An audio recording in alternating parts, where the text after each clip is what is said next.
Olá! Hoje vamos falar sobre sexualidade e prevenção entre homens e mulheres jovens. O nível de conhecimento sobre os métodos de prevenção da infecção do HIV aumentou nos últimos anos. Será que este aumento do conhecimento já se traduziu em resultados significativos na mudança do comportamento e práticas sexuais dos jovens? Eles têm se comportado como sujeitos sexuais? E os casos de AIDS têm crescido entre homens e mulheres jovens? E a cultura de uso consistente do preservativo já existe entre eles? Para responder a essas e outras perguntas, o Nós da Educação convida Maria Cristina Antunes, doutora em Psicologia Social pela Universidade de São Paulo, professora do mestrado em Psicologia da Universidade Tuiuti do Paraná, sendo também pesquisadora do Núcleo de Estudos e Prevenção de AIDS nesta universidade e na USP. Olá, professora Maria Cristina, tudo bem? Olá, tudo bom? Seja muito bem-vinda ao Nós da Educação. Ok, muito obrigada pelo convite. E para darmos início à nossa conversa, a professora poderia nos contar como está a situação da transmissão do vírus do HIV entre homens e mulheres jovens em Curitiba e no Brasil? Olha, infelizmente a gente teve nos últimos 2 anos um aumento do número de casos entre jovens, de novos casos de HIV entre jovens, né? Hoje no Brasil, até 2012, a gente já tinha 656.701 casos notificados de AIDS, né, de casos registrados. A maioria desses casos são por transmissão sexual.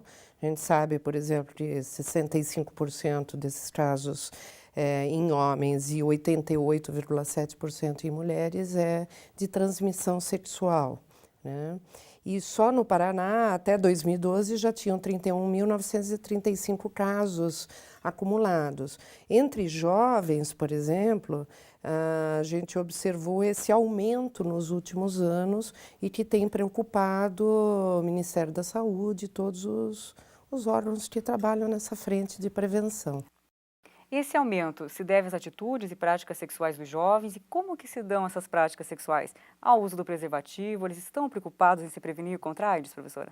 Olha, a gente observa que a gente já tem uma cultura instalada de uso de preservativo. Se a gente fosse ver, nós estamos hoje na 4ª década da epidemia da AIDS, né?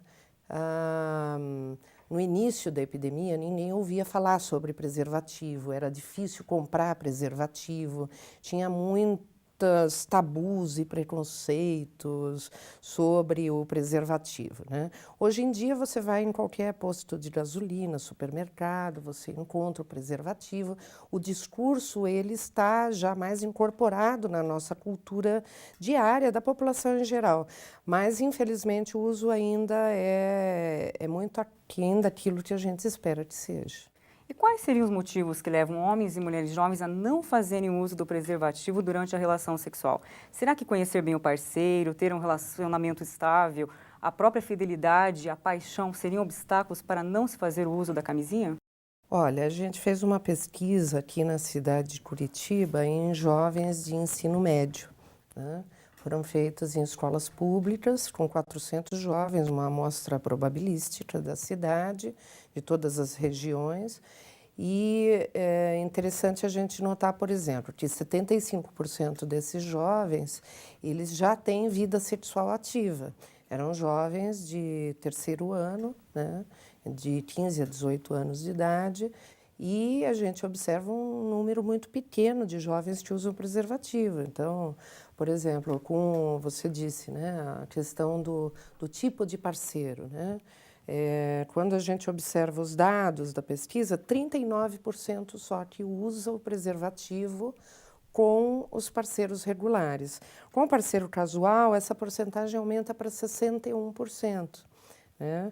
E a gente observa que entre os motivos, né, de não utilização do parceiro, né, o motivo mais citado para quem não usou preservativo, 95%, 95 não, 89% diz que não usava o preservativo por conta de que conhecia o parceiro, ou que não gostava de usar, ou porque o parceiro achava que o parceiro não tinha AIDS, ou porque estava apaixonado, ou porque estava na hora, estava muito excitado e não Tinha o conseguiu preservativo parar, também? pensar.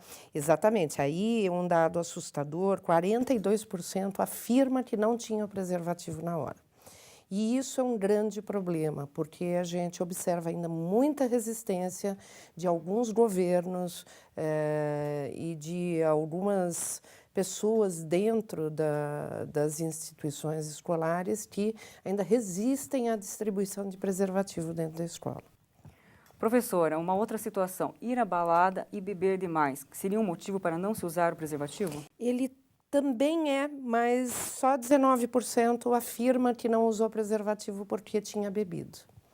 Então, na verdade, a gente observa que a questão do conhecer o parceiro, o envolvimento emocional, né, como eu disse, 39% usa com o parceiro regular e 61% com o casual.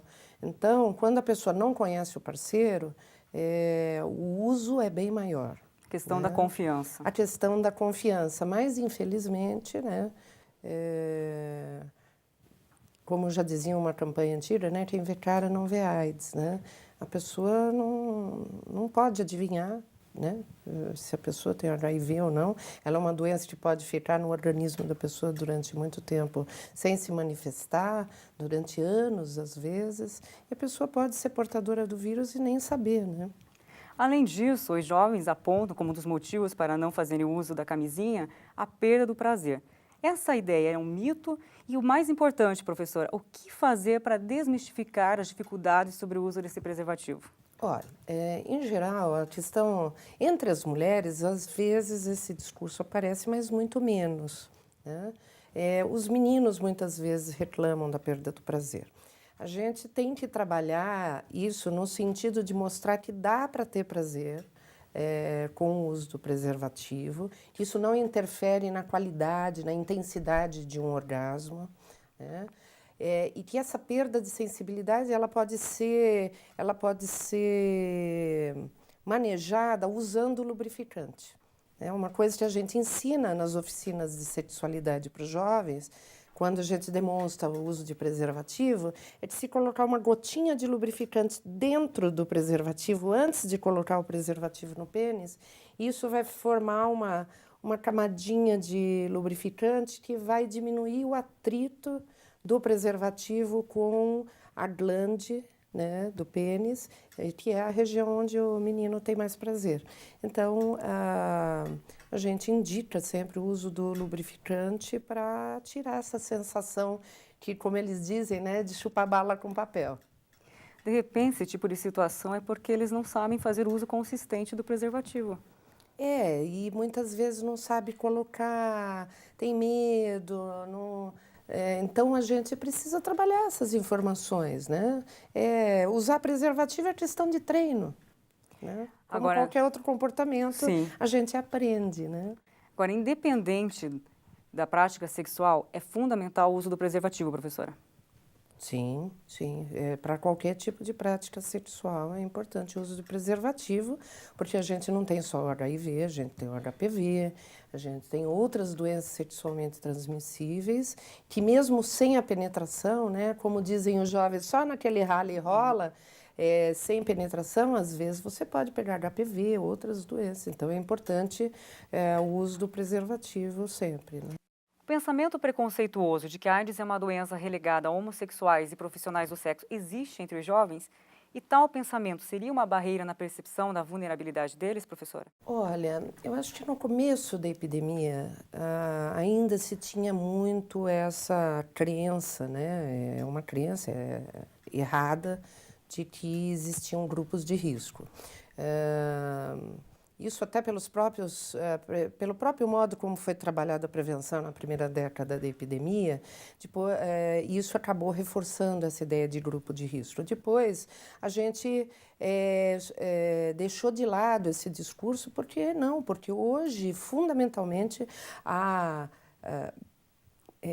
prioritariamente, a epidemia, ela é entre a população heterossexual o maior número de casos, né? Então, não existe grupo de risco, qualquer pessoa pode estar vulnerável. Essa ideia, ela ainda permanece, às vezes você vê isso no discurso de algumas pessoas, eu só transo com meu namorado, só transo com meu parceiro, mas o que a gente enfatiza sempre nos trabalhos de prevenção, né, que quando a pessoa está numa relação estável, mesmo assim, isso tem de ser discutido dentro da relação, né? E também se discutir as questões sobre o contrato de fidelidade do casal, né? Como é que vai ser essa negociação de fidelidade, uso de preservativo é fundamental. E o machismo, a relação de poder do homem sobre a mulher no momento de negociar o prazer sexual e o uso do preservativo, existe? Por que esse tipo de situação ainda acontece? E essa concepção machista, ela acaba atrapalhando no momento da negociação do sexo seguro? Ela às vezes atrapalha, sim, mas eu acho que é uma questão até que antecede a questão da negociação do preservativo. Se a gente for ver dentro de a gente vive numa cultura, né, que ainda essas normas tradicionais de gênero, dos papéis masculinos e femininos, ainda estão muito arraigados dentro de uma ideologia patriarcal, machista. Então, a gente ainda vê no discurso dos meninos e das meninas, por exemplo, de que a menina não pode transar porque senão ela fica mal falada. O menino, quanto mais transar, ele tem assim, o apoio dos amigos e ele fica assim, bem visto no meio dos amigos. A menina que sai transando, infelizmente, é julgada ainda, né? Se um menino transar com duas meninas, ele fica, nossa, eu sou um Ricardão, um Garanhão. A menina, se fizer isso com dois meninos, ela fica mal falada. O homem ainda pode tudo. Então, infelizmente, isso acaba, é lógico, a forma como os meninos e meninas são criadas desde pequeno é diferente, né? E as mulheres acabam tendo, sim, uma repressão muito maior sobre sua própria sexualidade. Então, é lógico que a gente observa que as mulheres, às vezes, têm mais dificuldade em lidar com o próprio corpo, com a própria sexualidade, com o próprio prazer. Consequentemente, ela também, às vezes, tem mais dificuldade para falar sobre sexo com os parceiros e para falar sobre negociação de preservativo. Então, muitas vezes, essa mulher tem dificuldade realmente de pedir para o parceiro. Ela não Se tem ela não coragem de dizer não? consegue, e se ela não consegue nem negociar o próprio prazer, né? Às vezes a mulher tem vergonha do próprio corpo, às vezes a mulher nunca se masturbou, não sabe como é que ter prazer. Quantas e quantas vezes a gente vê dados de pesquisa, por exemplo, eu lembro que no começo da década de 90 foi feita uma pesquisa em São Paulo, com mulheres casadas, e assim, 35% só tinha prazer na relação sexual, né? Foi feito pela equipe do Instituto de Saúde lá em São Paulo. Então, lógico, esse panorama vem mudando com o movimento feminista, com toda a questão da revolução sexual. A mulher tomou mais posse do próprio corpo, da própria sexualidade, mas ainda a gente vê muita dificuldade com relação a isso. E até, às vezes, a vergonha da mulher levar a camisinha na bolsa, né? Então, essas diferenças elas acabam atrapalhando o momento de usar o preservativo. Podem atrapalhar, podem atrapalhar.